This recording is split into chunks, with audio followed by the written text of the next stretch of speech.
I used to come to this coffee shop almost every morning, not because the coffee was any good, mostly it wasn't, but because it was quiet enough for me to notice things. Like the way sunlight caught dust motes over the counter, or how the barista tapped the espresso machine as if it were alive. That's where I saw her first. She was sitting at the corner table near the window, a thermos beside her, one hand wrapped around it like it held secrets. She wasn't someone you'd notice at first. Mid-40s, tidy blazer, hair tucked behind one ear, but there was a rhythm to her. The way she lifted her cup, paused, then traced her pen across a notebook, as if the air around her was something to be handled gently. I realized I'd been staring too long when she looked up, and our eyes collided for half a second that stretched like the last note of a song you can't quite remember. I looked away first, pretending to scroll on my phone, even though I had nothing to check. She smiled faintly, just a twitch of her lips, but it was enough to make my chest tighten. I came back the next day, same time, same corner. She was there again, reading something thick and unassuming. I ordered my usual, and the barista smiled, remembering my name. I guess that's how she remembered my coffee too, because when she passed me in the narrow aisle between tables, she said, "The usual?" And my stomach flipped before I could answer. It was nothing unusual, just my latte and a croissant, but the way her voice hovered over my name made it feel like it belonged somewhere it hadn't before. I sat a few tables away, pretending to read, but I kept flicking my eyes toward her hands. One hand hovered over her notebook, fingers curling and uncurling like she was waiting for something. I tried to imagine what she was thinking, but mostly I ended up thinking about her noticing me thinking about her, and I folded my napkin over and over until it was the size of a coin. There were nights I'd type messages I never sent, words that felt too heavy for my thumbs to press. I'd pause mid-sentence, stare at the ceiling, and wonder if she ever did the same, notice someone across a coffee shop, smile without reason, hold on to a small, inexplicable tension in the chest. And then there was the day she whispered my name. It wasn't in a joke, or a request, or even my direction. It just floated across the table while she bent to retrieve a pen that had rolled off her notebook.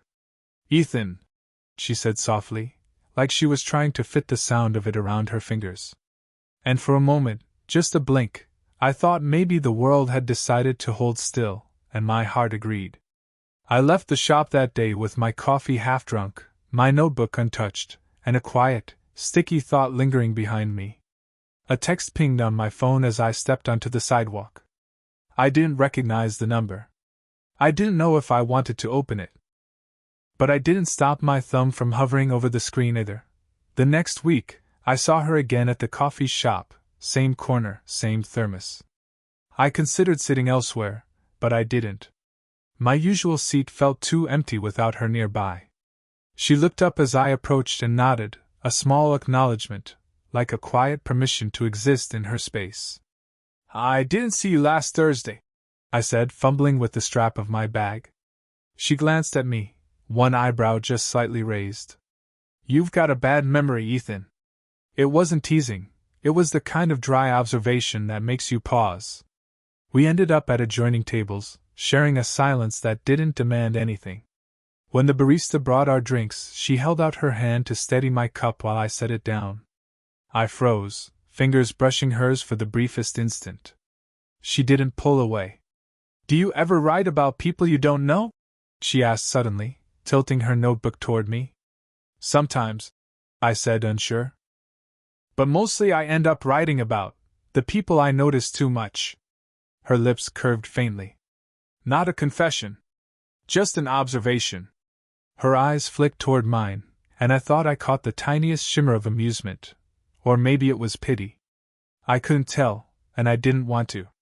Later, she told me about her son. A quiet detail, casually dropped into conversation like she wasn't supposed to. "He asked me to try knitting again," she said, stirring her tea slowly. "He thinks I quit because I wasn't good at it. Maybe he's right." I wanted to say something clever, something that wouldn't sound like I was thinking about her more than the words themselves, but I couldn't. I just nodded and smiled, the kind of small gesture that says, "I hear you." I noticed the way she watched me as I tucked my hair behind my ear. Her eyes lingered on my hands as I folded my napkin, on the way my shoulders tensed when a laugh came from the table behind me. Each tiny detail seemed monumental, like I was learning her in small, indecipherable pieces. But the risk hovered quiet and sharp. She was divorced, mid-40s, and here I was, barely out of college. I imagined what people might think if they saw us together, what she might think if she caught herself noticing me too much. I imagined her son walking in on us, imagined a brief, impossible future that stopped before it could start. When I rose to leave, she held my gaze a moment longer than usual. "Careful," she said softly, brushing a loose strand of hair from her face. Her hand hovered near mine for a second, then withdrew, but the weight of it stayed. I walked out with a slow heartbeat, repeating the moment over in my mind, over and over. That tiny gesture, her hand near mine, the almost touch, made everything feel heavier and lighter at once. I don't know why that moment stayed with me. Maybe because it felt like someone finally saw me. I found her at the park that Saturday, sitting on a bench with her thermos and a book. The air smelled of rain that hadn't quite dried, and the bench squeaked when I sat down beside her, careful not to crowd. She glanced at me, just long enough to make me feel seen, then returned to her page. I noticed the crease at the corner of her eyes when she smiled at something in the book, a small, quiet warmth that made my stomach twist. "I didn't think anyone came on weekends," she said finally, not looking at me. "I like to walk," I said, unsure. My words felt too loud in the quiet. We walked together for a few blocks afterward. I kept glancing at her, at the way her coat swayed around her knees, the soft tap of her shoes. She walked like she was used to measuring distances, between people, between herself and the world. I wanted to step closer, wanted to cross that invisible line, but something held me back. Halfway through, a jogger waved at her. Her son, maybe? She waved back, polite but distracted, and I realized I didn't know what she wanted from me, or if she wanted anything at all. We stopped at a corner where the sidewalk narrowed. She leaned slightly toward me as if to whisper something, but then a text pinged on her phone. Her hand trembled a little as she unlocked it, and just like that, the space between us grew. "Sorry," she said, eyes flicking away. I should." I nodded, unsure if I was supposed to say something. I wanted to ask if she was lonely like me, if she felt the way I did when her hand brushed mine by accident. But I didn't. We ended up at a small cafe tucked in the alley. She ordered tea. I tried to read the menu but couldn't focus. Every glance at her was a little too long. Every pause she took before speaking made my chest tighten. At one point, I reached to pass her the sugar. My hand brushed hers. She didn't pull away, but she didn't respond either. Our eyes met, the silence heavy. I wanted to ask her something reckless. I wanted to tell her she could lean on me, just for a minute, maybe longer. But I didn't. When she stood to leave, our shoulders brushed as we walked toward the door. She turned slightly toward me, and I caught the scent of her perfume, soft, familiar, dangerous. My heart hit a weird, jagged rhythm. "I should get going," she said. "Yeah," I managed, voice too low, words trailing off. She hesitated. Our eyes met one last time, and I thought I saw the faintest tremor in her lips, like she wanted to say something she couldn't. I almost leaned in, almost. But she stepped back, smiled faintly, and disappeared down the street. And I stayed there, feeling her absence as sharply as if she had left a part of herself behind. My hand hovered in the air, wanting to reach, wanting to say something, anything. I don't know if it was courage or fear that held me still. I met her at the same park again, the one where the benches leaned slightly to one side and the ducks had taken over the small pond. The air smelled faintly of wet earth and last night's rain. I arrived early, like always, but she was already there, leaning back against the wood with her notebook open. Her thermos steamed beside her. She looked up when I approached, just a flicker of recognition in her eyes, and for a moment, I thought she might smile. She didn't. Instead, she drew her knees closer to her chest, like she was shrinking herself into a space I couldn't reach. "Hey," I said softly. "Hey." she replied. Her voice wasn't distant, but it wasn't close either. We walked a little along the path that curved around the pond. I wanted to ask if she ever thought about the coffee shop, about our lunches, about the half-smiles and the silences, but the words wouldn't come. Instead, I noticed the way her hands gripped the strap of her bag. Not relaxed, not casual. I tried again. You ever wonder if it's too complicated? My voice trailed off. She stopped walking, and I did too. She didn't answer immediately. Her gaze dropped to the path. A few leaves drifted past us, unnoticed. It is, she said finally. Quiet. Almost a whisper. But sometimes, some things don't feel wrong until someone points them out. Until you notice them. Her words made my chest tighten. I wanted to say something reckless, to tell her she could say it all, say everything she couldn't, but I just kept looking at her, studying the way her hair fell across her cheek, the subtle tension in her jaw. I imagined her with someone else, anyone else. The thought made my stomach twist in a way I didn't expect. A flash of jealousy, or was it fear, rose unbidden. I cleared my throat, pretending to adjust my jacket. You notice everything, don't you? I asked finally. She glanced at me, slow and deliberate. I notice the quiet ones. The ones who don't say what they mean until they're sure it matters. I swallowed hard, suddenly aware of the small distance between us. I wanted to reach out, wanted to touch her hand, wanted to ask if she wanted the same impossible thing I did. But my fingers twitched, and I didn't. We stood there, side by side, the pond murmuring at our feet. My heart beat too fast. I felt exposed, like some small, private part of me had been invited into hers. I began, and then stopped. My throat closed, the words collapsing into the quiet around us. She turned slightly toward me, eyes searching mine, hesitant, fragile. And for one moment, everything I wanted to say hovered between us, unfinished, aching. And then she asked nothing at all, just tilted her head and waited. And I wanted to know if maybe, somehow, she felt the same. The following week, I didn't see her. Not at the coffee shop, not at the park bench, nowhere. I showed up early on Tuesday, my notebook open, my hands drumming against the table. I waited. I pretended to read. By Thursday, I noticed she'd stopped replying to my texts. Short, clipped responses, delayed by hours or days, and then nothing. The kind of silence that isn't peaceful. It presses against your chest in a way words never could. I thought maybe I'd misread her before, all those almost moments, the near confessions. Maybe she never noticed me the way I thought she did.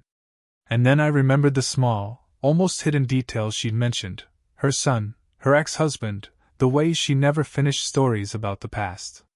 Pieces I hadn't thought about fully before, pieces that suddenly seemed heavy. I tried to imagine what she was thinking. Maybe she was busy.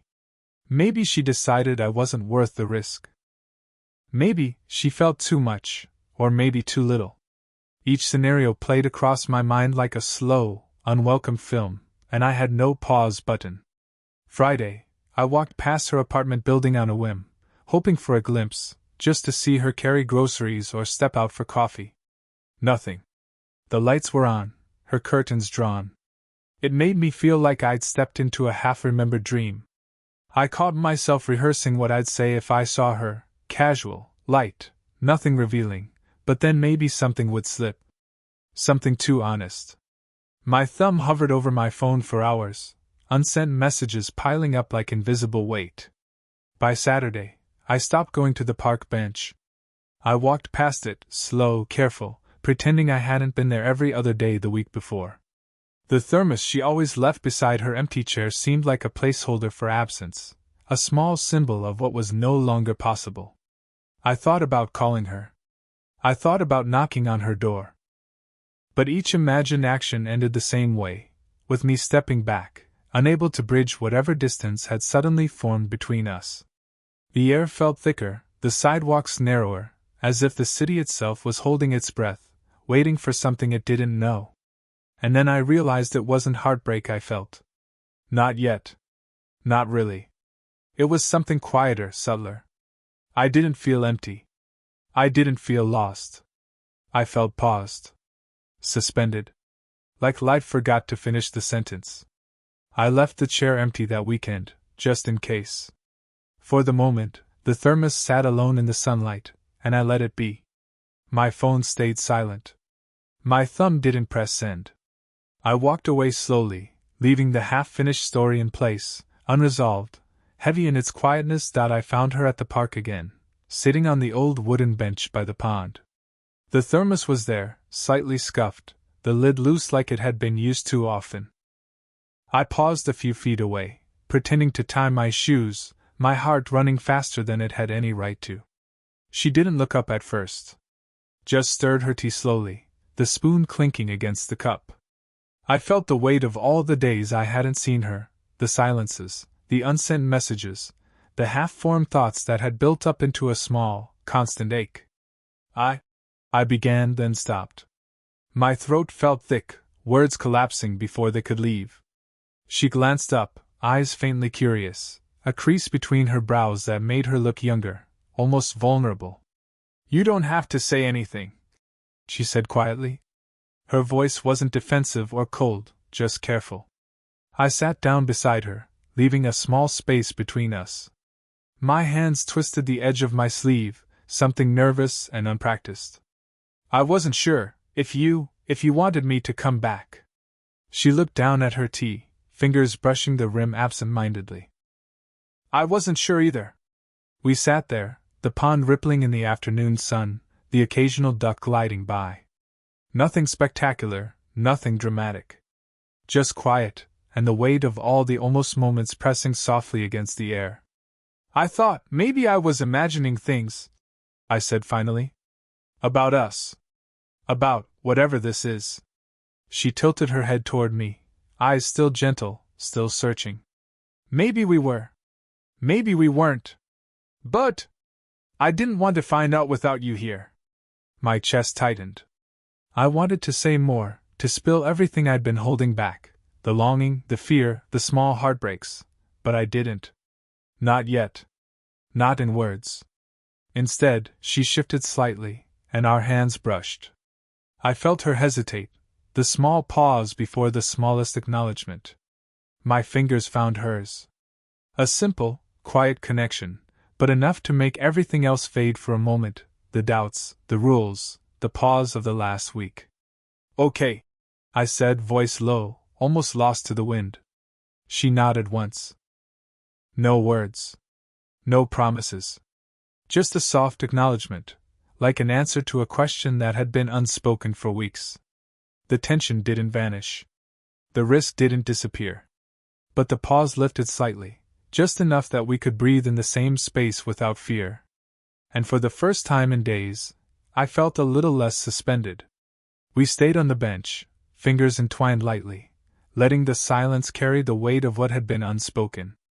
The sun warmed the backs of our shoulders, the ducks gliding past, the thermos steaming gently beside us. I didn't know what would come next. But I knew this, for now, it was enough. It was 8:47 a.m. when I walked into the coffee shop that Tuesday, the same one that had always felt too small and too quiet in all the right ways. She was already there, black coffee steaming beside her, thermos resting in her lap like a small talisman. I slid into the chair across from her without a word. She glanced up, a small crease at the corner of her eyes, and nodded. That was enough, a quiet acknowledgement, a permission that hadn't needed saying in years. We sat together like that for a while. She read, I scribbled notes, fingers occasionally brushing across the tabletop, subtle and unspoken. I noticed the way she tilted her mug to test the temperature, the same little ritual she'd had the first day I saw her. I liked that she hadn't changed. I liked that she let me in without fanfare. Later, we walked to the park bench by the pond. The ducks had returned for spring, and the bench leaned just slightly to the right, just like it always had. We sat, shoulders almost touching, sipping tea from her thermos and black coffee from mine. Silence carried us, soft and steady, full of trust that had been built slowly, piece by piece. You're predictable, she said after a long pause, eyes tracing a leaf floating by. Only in the ways that matter, I replied, and she let out the faintest laugh, short, almost breathless, like she didn't realize she needed to. We didn't talk about the week before, the months before. Behind me. The cold air hit my face, but my skin still buzzed from where her hand had grazed mine. I turned once before heading up the path. She was still there, headlights dim, watching. When our eyes met through the wet glass, she gave a faint nod before driving away. I stood under the rain long after she left. My heart wasn't racing. It was steady, aware, alive. I didn't know what this was becoming, or what lines I was crossing just by wanting her near. But one thing had become clear: there was something between us now. Something real. It wasn't just admiration anymore. It was wanting, quiet, cautious, but undeniable. And it terrified me how natural it felt. For a while, it felt like we'd found an easy rhythm. Coffee on quiet evenings, conversations that drifted effortlessly between laughter and silence. But comfort has a way of drawing attention, and soon the world began to notice. It started with a passing comment from a friend, harmless on the surface. "You've been spending a lot of time with her, huh?" he'd said, smirking, eyebrows raised. I laughed it off, pretending it didn't mean anything. But the moment passed like a splinter, small, yet impossible to ignore. That night, as I lay in bed, the words replayed in my mind. Not because they were cruel, but because they carried something I didn't want to admit: judgment. I realized how visible this had become, how easily others could label what they didn't understand. She was older, composed,